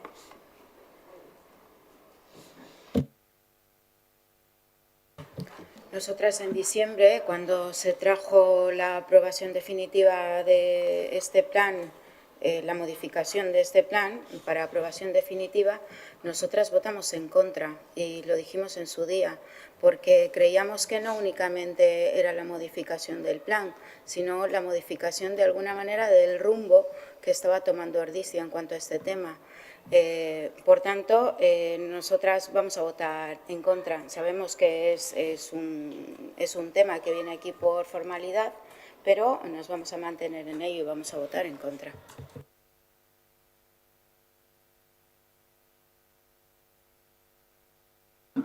Orduan bozkak eta pasauko gea Oiango aldeko plan partzialaren aldaketaren testu bat eginan onarpenan aldeko bozkak. EAJn 6 bozka, EH Bildun 7, PSN bat, kontrako bozkak, Podemosen 2, onartuta gehatzen da. Ondorengo puntu, kontu hartzaiaren ingeran kontu ematea, zetuzten ben, ez daunez onarpenik kontu ematea da bakarrik osoko bilkuran. Hori zazpigarren puntu bezala.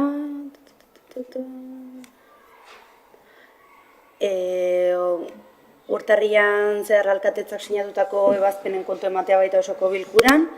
Eta hurrengo puntua izango litzake martxoak 8 emakumeen nazioarteko egunaren adierazpen instituzionalaren onarpena.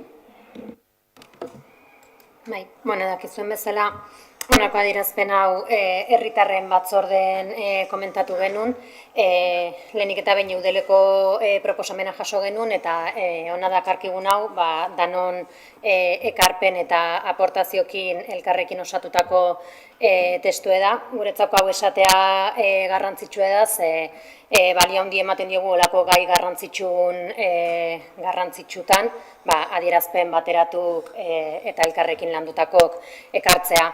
Eta behin hau esan da, dagoen bezala irakurriko dut, ze horrela onartu dugu eta ez dut nahi ezer airen gelditzea. Martxoaren 8an emakumeen nazioarteko egunean, emakumeen eta gizonen arteko berdintasun erreal eta eraginkorrarekin dugun konpromisoa irmoki berresten dugu. Printzipio demokratiko hori ukaezina da, eta gizarte justu, aske eta kohesionatu baten funtsezko zutabea. Gaur, ahotsa irmo altxatzen dugu, berdintasuna defendatzeko eta aldarrikatzeko. Begirada feminista, internazionalista eta justizia sozialarekin konprometitua oinarri hartuta. Nazioarteko testinguru honetan, gerra, genozidioak eta mugak gero eta bortitzagoak dira, eta emakumeei modu espezifikoan eragiten dieten menderatze globaleko dinamikak daude. Testuinguru horretan, diskurtso feminista desplazatzen eta zalantzan jartzen ari da, bai komunikabidetan eta sare sozialetan, bai modu kezkagarrian gizarremanetarako eguneroko espazioetan. Historian zehar berdintasunaren aurrerapenen aurrean gertatu den bezala, mugimendu antifeminista baten goraldian gaude gaur egun, diskurtsoa reakzionario, misogino eta razistetan adierazten dena. Narratiba horiek oinarrizko konkistak zalantzan jartzea, nahasmendua sortzea eta indarkeria matxistaren existentzia deslegitimitatzea bilatzen dute. Diskurtso antifeministak erasoaldi politiko eta kolektiboki antolatua osatzen dute, eta eztabaida publikoan ezin dira beste iritzi bat bezala onartu. Berdintasunaren defentsa ez da aukera bat, ez da ideologia bat ere, giza eskubide unibertsala da, aitortua eta babestua. Hamarkadetan, kolektiboki borrokatuz eta lan eginez lortu duten eskubidea da mundu osoko emakumeek, mugimendu feministak, erakundeek eta pertsona aliatuek batez ere diskriminazioa desagerrarazteko, askatasunak zabaltzeko eta guztientzako aukerak bermatzeko. Berdintasunezko balioetan ezten duen gizarte aldarrikatzen dugu. Estereotipoetatik aske, botere harreman simetrikoak, errespetuzko harremanak, giza askatasuna eta duintasuna bultzatzen dituena. Baita indarkeria matxistaren biktimak eta bizirik atera direnak aintzat hartzen, entzuten, laguntzen eta erreparatzen laguntzen duena ere. Berdintasuna defendatzeak esan nahi du menderatze patriarkala eta soziala erreproduzitzen duten diskurtso eta praktika horiek aktiboki aurrez aurre jartzea. Aztu gabe, aldi berean beste zapalkuntza sistema batzuek zeharkatzen dituztela, emakume jasaten dituzten diskriminazio egoeretan sakontzen dutenak. Sexua, arraza, kultura identitatea, genero identitatea, gaitasun funtzionala, adina eta abar. Irmotasunez esaten dugu, berdintasunik gabe ez dagoela erabateko demokraziarik. Eta indarkeria matxista desagerrarazi gabe ez dela askatasunik egongo guztiontzat. Martxoaren 8an Euskal Udalek dei egiten diegu herritar guztiei eta erakunde guztiei batuta eta elkartuta irmo egon gaitezen lortutako eskubideak defendatzeko eta atzera pausorik gabe berdintasun erreal eta eraginkorrerantz aurrera egiten jarraitzeko. Horregatik, Ordiziako Udala konpromiso hauek hartzen ditu. Ordiziako berdintasun politiken inpaktua areagotzeko behar diren udal baliabideak eta egiturak hornitzea eta blindatzea. Udaleko 4. berdintasun plana sortzea, parte hartzeko prozesu komunitario baten bidez, ikuspegi intersekzionala, generoa, adina, kulturaniztasuna eta komunitarioa, herritar guztiak inplikatzea. Txertatuko dituena fase guztietan, zeharka. Ordiziako berdintasun politika publikoen kalitate estandarren urteko diagnostikoa eta jarraipena egitea. Udal ikastetxeetan eta gaztelekuan dagoeneko garatzen diren hezkidetza programak indartzea. Programa horietan besteak beste, berdintasunean oinarritutako hezkuntza, indarkeria matxistaren prebentzioa eta indarkeria digitala azpimarratzen dira lehentasunezko kolektiboekin, hala nola aurrekin, nerabeekin eta gazteekin. Udaleko berdintasun mailaren sorrera bultzatzea, elkarte feministekin eta tokiko beste eragile batzuekin koordinatzeko espazioak sendotzeko eta indartzeko, gune komunitarioetan eta komunitate virtualetan jarrera antifeministak eta gorroto diskurtsoak detektatzeko eta horiei heltzeko. Dei egiten diegu herritarrei bat egin dezaten martxoak 8 emakume nazioarteko egunean tokian antolatzen diren deialdi eta aldarrikapenekin.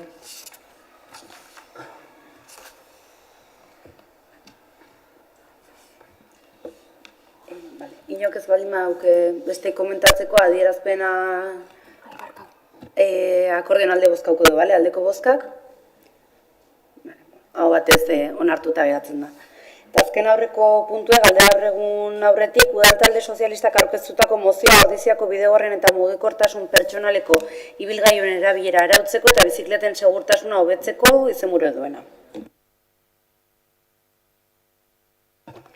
Bueno, presentábamos esta moción haciendo hincapié en que Ordicia lleva años apostando por la movilidad sostenible, que se ha demostrado además un compromiso firme con el uso de la bicicleta como medio de transporte saludable y respetuoso para el entorno y que para ello pues además se ha materializado construyendo nuevos tramos de Bidegorri y no solo en el municipio sino también en la conexión con la comarca, lo que evidencia además una trayectoria consolidada.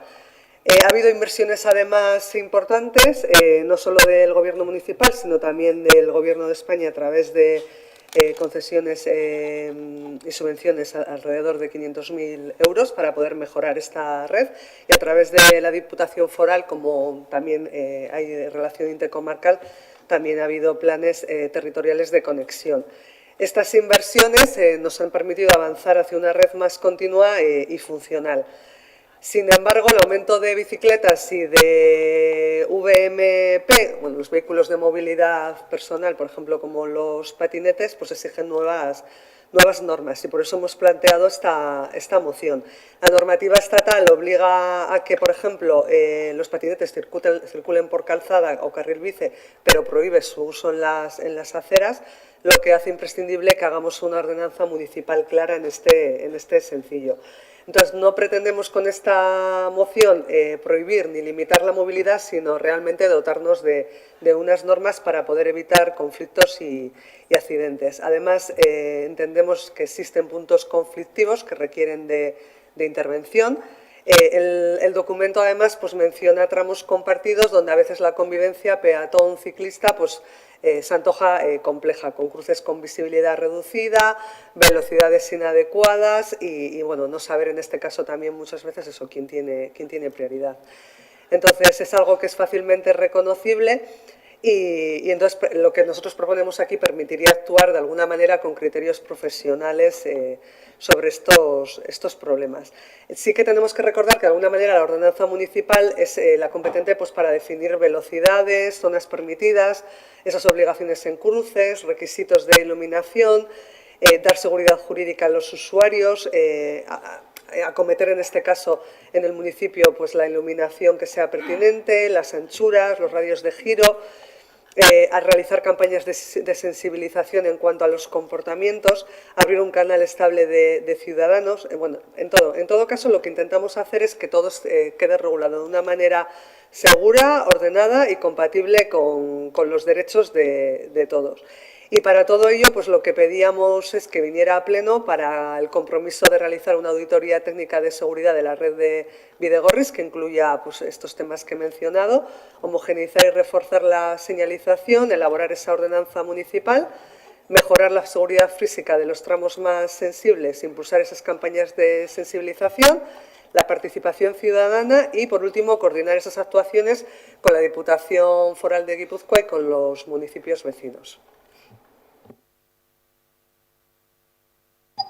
Bai, guk zentzurtan egia da, aipatzen dituzuen gauza askokin bat egiten dugula, baina bai dauko sensazioa zentzu batean totun revolutun baten aurrean igual gaudela, ez? Komentatu genizuen, hemen lehenengo erabakia da, guk ez dugu uste motorra duten patinete batzuk Bidegorrian ibiltzearen inguruan hitz egiten egon barko geinatekenik, ze horiek motorra duten hilgailuak izan da, ziurrenik errepidetik joan bardi, ez? Eta gero, aipatzen dituzute baita, dagoeneko bai eginda daude, baino, nasketa asko dago, naste dituzute zabalerak, giroak, eta bar, ordenantza, auditoria, egia da bere baitan dauden ekimen horiek ontzat ematen ditugula, baino uste dugu ordenatze horrek beste orden bat ere eskatzen dula, ez? Bidegorria gauza bada, errepideko trafikoaren arauak beste batzuk, gu baitugu zentzu hortan ere eskumenak, baino, uste dugu honi pixkat forma zehatzagoan bartzaiola, momentu honetan indarrean dauden araudioak nola txertatu guri zer dagokigun, eta gero argi eta garbi erabakiz ze puntutan onargarriak dian motorra duten ibilgailu hauek edozein kasutan.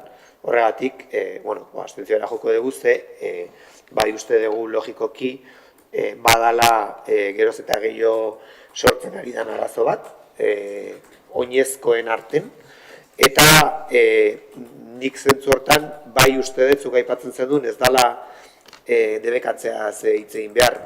Nik uste hor erabakiak hartu behar ditugula, eta bai erabaki beharko dugula, eta hitz egin beharko dugula oinezko ze eremutan, ze garraiobide, ze tresna debekatu behar ditugun, ez? Ze nik uste gakoa hori dela, edo onartzen ditugun, bizikletak onartzen ditugu bere baldintzekin oinezko eremutan, baina bidegorriak beraientzat daude banatuta, hemen beste ibilgailu mota batez hitz egiten nahi gaz, eta bai uste deu hemen egin beharrekoak bakoitza beraldetik egin behar dela, baina ziurrenik ez da dena elkarrekin egin behar den zerbait, ze insistitzen dut, lehenengo erabakia da, benetan erabakitzea bai edo ez, baina erabaki beharko da, zer dan debekatu behar dana bidegorri eta oinezko espazioetan. Eta hortik aurrera, desarrollatu beharko da, alde batera eta bestera dagokion ordenantza. Guk alde bozkatuko dugu, baina berez gu bizikidetza ordenantzan gai hau sartu genuen, patineten eta ordenantza bat barrunikeko, baina bizikidetza mailan. Orduan, ikusten dugu bea parteikia, ez dugu gaizki ikusten, baina alkatek ondo esan duen bezala, igual pixkat ordenatu inmarko da, lehen bizi, eta guk sartu genuen gai hau lehen, eta uste nuen lantzen eginena.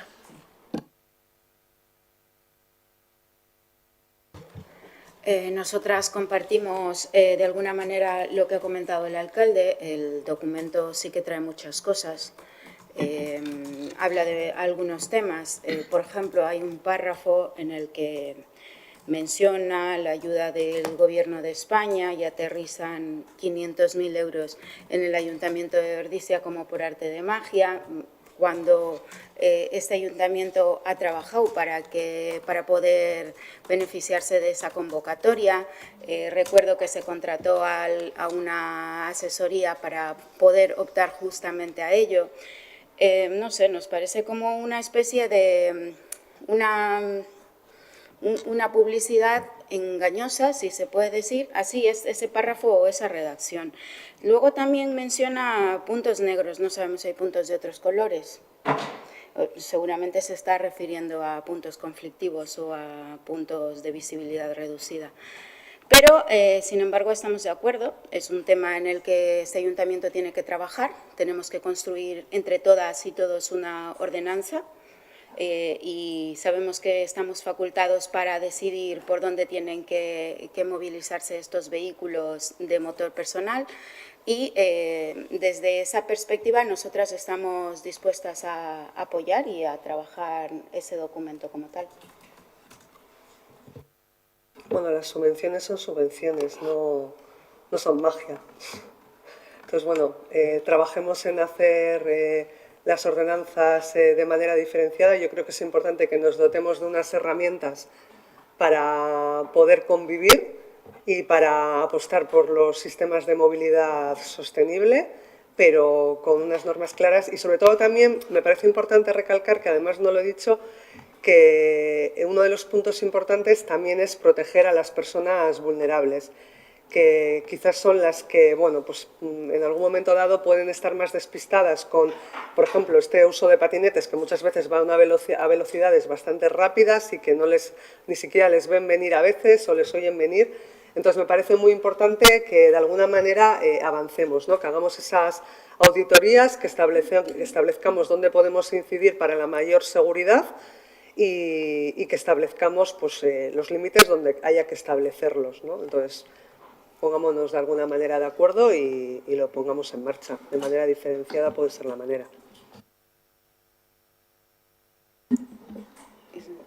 Bai, bozkatuko dugu aldeko bozkak, ean J6 bozka Podemosen 2, PSN bat, kontrako bozkarik, eta abstentzioa, Bilduren 7, bale, onartuta gelditzen da. Azkeneko puntu bezala galderregurik inork?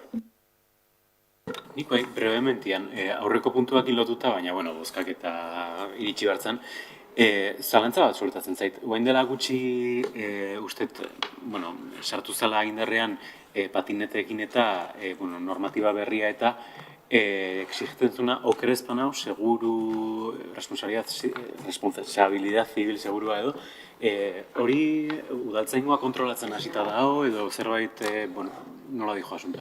Hori, bai, bakizu indarren sartuela horregatik esaten nun, Joseba esaten zuen bezala, egia da gauza asko nahasten diela hemen, ze alde batetik egia da bizikidetza aratzok sortzen nahi dela, baino lehenengo bai nik uste tronkala dana da trafiko arauetan eta motorra dauken ibilgailu bat izan da, motorra bakarrik, ze biziketa elektrikok ez daukete motorra bakarrik dauken ibilgailu bat izan da, bai abiadurak eta arriskuk asko handigo die, harrapatzen badezu norbait, baino pertsonantzate bai.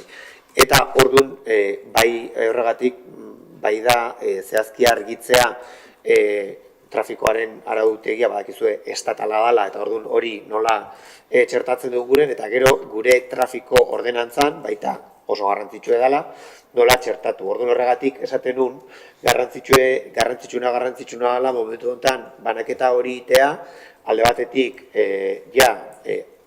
ikusteraino hastea tratatzen motordun ibilgailu bat bezala, seguruen eta asunto guzti horiekin, ikusi benetan araudi estataleko trafikoko arauetan egin dien aldaketa horiek zeintzuk dien isofakto aplikatzen ditugunak, eta gero zer dan guk desarrollatu behar duguna. Hori hain naiz patinetei buruz bakarrik, eta guk behintzet bai ikusten dugu patinete horiek atea bardila, gero ez dakit badauden txikintzako edo ez dakit badagon graduatuta, baina bidegorritik ere, kanpo egon barko luketela. Ze badakizue, herri mailan ditugun bidegorrik, ze erabilera mistoa duten, eta dakitze efektua daukaten, baina dena bukatzen dugu bidegorritik oinez. Eta horrek daukan arriskoa izugarri. Horregatik esaten genuen, trafiko araua separatu, eta hori ez da oinezko mugikortasuna, o nahi duen bezala deitu. Eta gero, behin banaketa egiten dugunen, ondo, guazen regulatzea, bidegorria, baina bidegorrian zein ibili daiteken. Eta hori, iritsi da, badakit momentu batean, zehatz-mehatz kanpaina konkretu bat, hori buruz hitz egiten ondia, ez dakit norbaiti eskatu dioten, baina hori antolatzen aizian, beraiek ere pixkat ikusten aldaketa horiek, zer eta nola eragiten duten, eta hori dena horregatik, oaintxe ordenatu beharra dago. Zerbait gertatu baldin bada, bai uste eskatzen nahi diela, baina hola kanpaina batekin gelditzeko patinete doazen guztiak ez. Ze ez dakit gero isunak eta sanzioak eta nola dauden regulatuta. Yo quería además añadir en relación a la pregunta que has hecho, Julen, que por ejemplo comentaba el alcalde sobre el tema de la velocidad. Y es uno de los temas que es de competencia municipal, incluso el regular la limitación de velocidad en diferentes puntos y demás. Entonces, que es importante que esa ordenanza nos puede dotar de mucho contenido, de seguridad y que establezcamos además ese tipo de limitaciones en zonas donde además puede haber más riesgo, más peatones, más riesgo de accidentes, ¿no? Entonces, todo eso sí, y el seguro, de todas maneras, sí viene marcado obligatoriamente a nivel estatal y ya debería de estar realizado. Entonces, también habrá que hacer, por eso hablaba también de campañas informativas. Yo creo que aquí hay mucha cosa que hacer. Sensibilizar, informar, regular.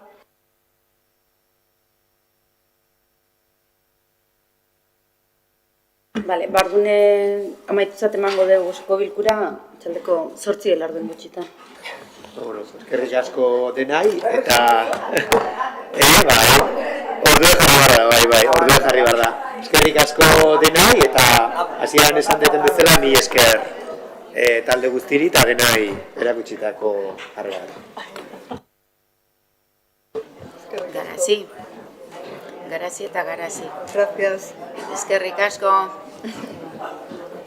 Qué ganas de hablar.